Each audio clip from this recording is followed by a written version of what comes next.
doesn't matter how many times this show screws up, it'll always come back, and that's what I love about this show. What show am I talking about? I'm talking about Ben 10.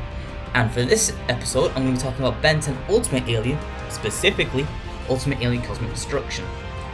Now, after the mess that was Alien Force Season 3, Ben was left with the Ultimatrix, which led to him being able to evolve some of his aliens like Spider Monkey, Swampfire, and Echo Echo. Whereas he also gained new aliens throughout Season 1 of the Ultimate Alien. However, the Ultimatrix has literally no rules, but that could be saved for another day.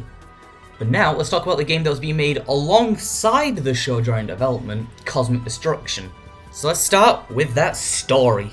Now, the story revolves around a planet-spanning adventure as Ben, Gwen, and Kevin go all around the world to retrieve the pieces of the device known as the Polaris Ultiari, a device capable of boosting any technology it's attached to, as well as the natural abilities of anybody.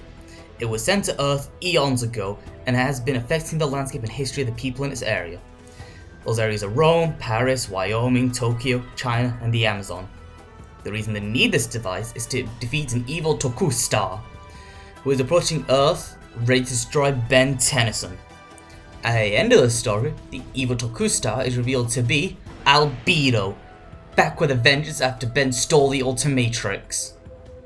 I personally like the story, as although it has the same issue as Alien Force Vilgax Attacks, being that Gwen and Kevin have to stay out of it because of levels, they still do stuff in the cutscenes, like Gwen using her magic to track the pieces, and Kevin actually doing shit other than throwing a single punch. Of course, there are tons of references and callbacks to the previous shows, as Ultimate Alien and Alien Force Season 3 was trying to do, but failed on so many occasions. But the things like Enoch hiding out in the catacombs when he wasn't even in Ultimate Alien, that feels like a good callback. Some villains, however, like Zombozo, still don't fit. All Volcanus is just... he's Volcanus, nothing more to say. But everybody feels like they're fleshed out as long as they're a main plot important character.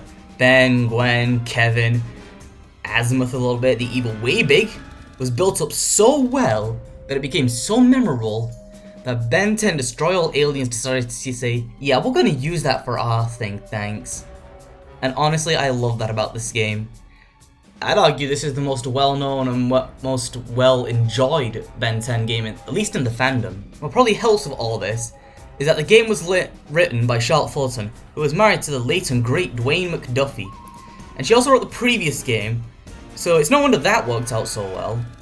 But this isn't a show, so what's the gameplay like? This game shares a lot of similarities to the previous game, Ben 10 Alien Force Vilgax Attacks. Being made by the same developers, of course, it does share a lot of similarities from the level design to the half of the aliens from the previous game being here. But the biggest change was the way you access the aliens. In the previous game, you'd have to cycle through the different aliens in the Omnitrix before finding the right one and slamming down that right analog stick if you were on Xbox like me. This time, all you need to do is just hold a trigger and move the analog stick to the alien you want to select, and you become them. The issue now is that you can only have 4 aliens per level instead of 10, but they smartly designed around this, so I can't say I'm that upset. The 5 that remain from the previous game are Spider Monkey, Swampfire, Humongousaur, Big Chill, and Echo Echo, the ones that got ultimates in Ultimate Alien. So that means Goop, Brainstorm, Chromestone, Jet Ray, Cannonball, and Upchuck were replaced. But they were replaced with Water Hazard, who can double jump, climb along surfaces, and shoot out water. Terra Spin, who can glide for a short distance. NRD, who can walk through hazardous materials, as well as shoot out radiation from its face, Jesus. Armadillo, who can activate specific machinery. And Amphibian, who can charge up different pieces of machinery. There's still an energy meter for the special attacks that goes down when you use special attacks, but it recharges as you attack enemies and not in combat sections, so it's fine for now. However, there are specific sections of levels where you go ultimates, which means about as much as it does in Ultimate Alien, because you'll see Ben going Ultimate Spider Monkey against Zombozo. Yeah, Zombozo. And one of the levels doesn't even have an ultimate section. And the final level doesn't have an ultimate either, but it has Waybig to make up for it, and Waybig is pretty clunky on this game.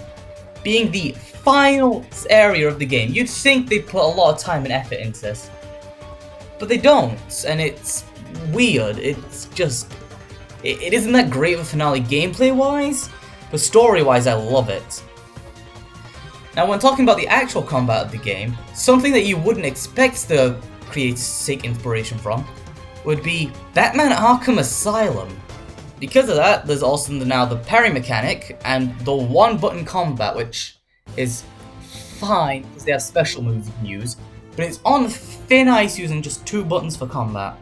However, moving on, what is the presentation like of the game? Is it good as Alien Force Vertex, or is it as bad as Alien Force the game? Let's find out. I want to argue this is the best looking Ben 10 game bar none. The detail put into this game is incredible. Every alien, both new and old, looks great. The texturing is amazing, the models are fantastic. And let's not talk about the lighting there, because ooh. And the music? Well, still not as great as Protector of Earth, that is still just the definitive best Ben 10 soundtrack there is for a game. I'd still put it as number 2. It is amazing. The low spec version of the game, I can't say it's perfect, but it looks fine. However, what are those console differences like? If you put in the cheat code Classic, you can play as the Ultimate Alien version of 4-armed, and on 360, the version I played, it's Wrath. This is something I'm fine with.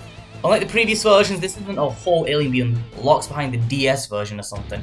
It's a bonus character that doesn't mean anything to the plot, unlike, say, Upchuck.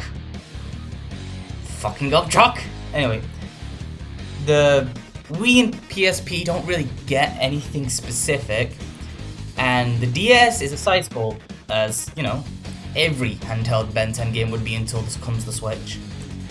And you know what? There's no exclusive Alien in the DS version. Woohoo!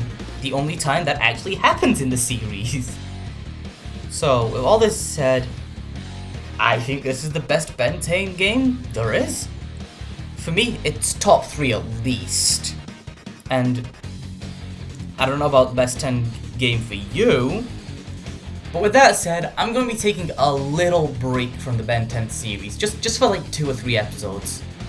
So, until we come back to Ben 10, next time we're going to be taking a look at Secret Saturday's Beasts of the Fifth Sun, a game that I haven't played much before deciding to do a review on it, and I can say with complete certainty, that game is a mixed bag, but what's good is good, what's bad is bad, but that can wait until next time. So until then, stay safe. Bye!